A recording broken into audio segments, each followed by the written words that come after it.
Every morning starts the same. You open your eyes, and before you've even taken a breath, she's there in your mind, like a reflex. Your hand reaches for your phone not out of habit, but out of hope. Maybe this time, there'll be a message. Maybe she remembered. Maybe she cares. But there's nothing, just silence. And that silence is loud. So you start scrolling through old photos, texts, memories frozen in time, moments that once felt so real and warm. You begin dissecting conversations like they're crime scenes. Was there a hidden meaning in her words? Did you miss a sign? You replay her laugh, her voice, the way she looked at you like you mattered, over and over. And the more you replay it, the harder it becomes to separate memory from fantasy. You tell yourself you're just trying to understand, but really, you're trying to bring her back. In your mind, in your chest, in your life. And it's not just her you miss. It's the feeling she gave you, the way her presence softened the edges of your world, the sense of being wanted, needed even if now, when back, it wasn't as mutual as it felt. This loop you're stuck in isn't just about heartbreak. It's about identity. Because at some point, she became woven into your idea of happiness. And without her, everything feels unfamiliar, like walking through your own life as a stranger. You keep hoping for closure, a clean ending, some sign to help you move on, but life rarely gives us that. So you stay in the loop, hoping, hurting, repeating, but deep down, you know this pattern isn't healing you, it's holding you hostage. And the first step to breaking free is simply recognizing that you're in it.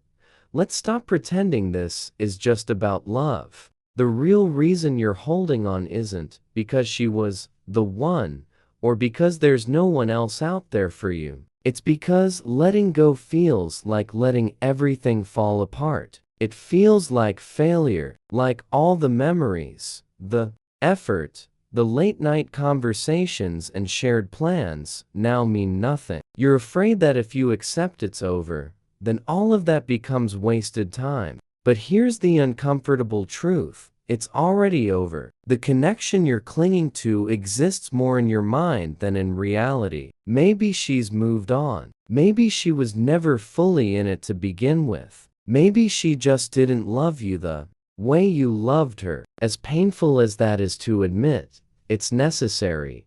You have to stop fighting reality because every time you do, you delay your healing. You're not stuck because you're weak. You're stuck because you're still trying to rewrite the ending in your head. You're imagining a version of her that doesn't exist anymore, or maybe never really did. The truth is, we often fall in love with the idea of a person, with the person themselves. We see the potential, the good moments, and we build a fantasy around that. We ignore the red flags, the emotional distance, the moments when we felt small or unseen. You need to look at the full picture, the real relationship, not the highlight reel. What actually happened? Were your needs met? Did you feel safe, seen, and respected? Or were you constantly guessing where you stood? Write it all down, the good, the bad, and especially the things you tried to overlook. Don't sugarcoat it. When you face the truth without filters, it becomes much harder to keep lying to yourself. And that's the beginning of real clearing. Now comes the part most people avoid, the cutting of ties.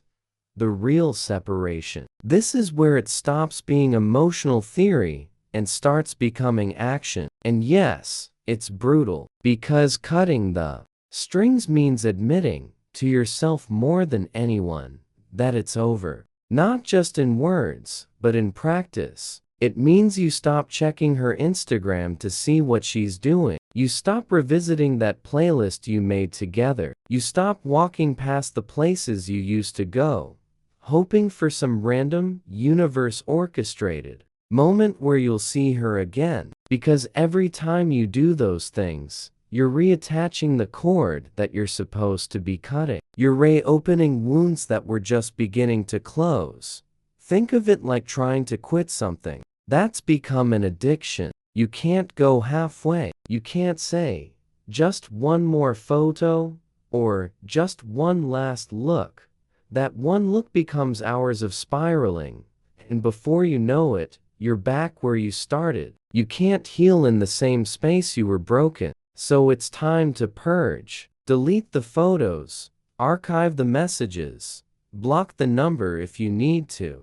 Get rid of the shirts that smell like her, the gifts that still carry her energy, even the objects that seem harmless but pull you back emotionally. This isn't about being cold or heartless. It's about survival, because you're not just grieving the person, you're grieving the version of yourself that existed in that relationship. And it hurts. But what hurts more is staying attached to something that no longer wants to hold you. Let her go, not because she was never important, but because you are. You deserve peace. You deserve space. And you can't find either while you're still tangled in yesterday. Pull the roots out, all of them. Then start breathing again. This is the part where you begin to find yourself again, piece by piece. After the silence settles in and the distance starts to feel real, you're left with something terrifying but powerful: space. Empty space. At first, it's overwhelming. You don't know what to do with it because so much of your identity has been wrapped up in her. You start to realize how many of your routines, your choices, even your thoughts were shaped around someone who's no longer in your life. But here's the beautiful truth. That empty space is a blank canvas, and what you do with it is entirely up to you. This is your chance to rediscover the things that made you feel alive before her. The music that moved you, the hobbies that brought you peace, the dreams you quietly shelved to make room for the relationship. Pick them back up, dust them off, start again, not as a distraction, but as a declaration that you're still here. Maybe you'll start journaling, going to the gym, painting, writing, traveling, learning to cook, whatever it is. Make it yours. Not shared, not compromised. Yours. These aren't just things to pass time. They're tools for healing, building blocks for the version of you that doesn't need anyone else to feel whole. And just as importantly, be intentional about who you let into your life now. Surround yourself with people who make you feel seen, supported, and inspired. People who reflect your value back to you, even when you forget it. Don't fall into the easy trap of numbing yourself with temporary highs, partying, mindless scrolling, casual hookups. They don't heal. They just distract. And healing isn't distraction. It's presence. It's sitting in solitude and realizing you're enough. The moment you feel peace in your own company, you win. That's your power. The chapter you've been working toward all along, rebuilding. Not as a version of who you were before her, but as someone wiser, stronger, more in tune with your own worth. This isn't about proving anything to anyone.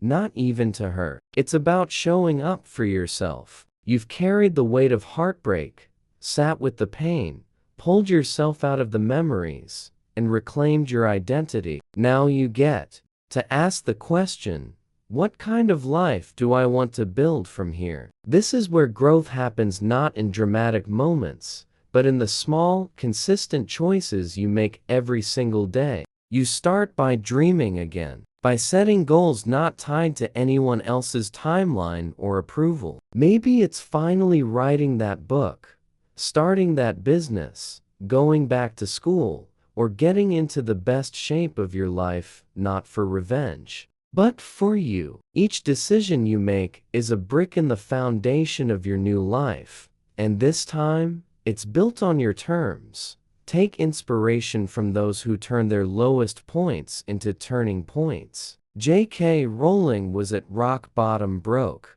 depressed, and raising a child on her own when she began writing the very thing that would change her life. That wasn't magic. That was showing up, day after day, with no guarantee of success. And you can do the same. Your story doesn't end in heartbreak unless you let it. Use the pain as fuel. Let it sharpen your focus, deepen your gratitude, and guide you towards something more meaningful. And always remember, letting go doesn't mean forgetting. It means learning, evolving, and finally giving yourself the love and attention you once gave so freely to someone else. You're not just moving on, you're rising, and this is just the beginning.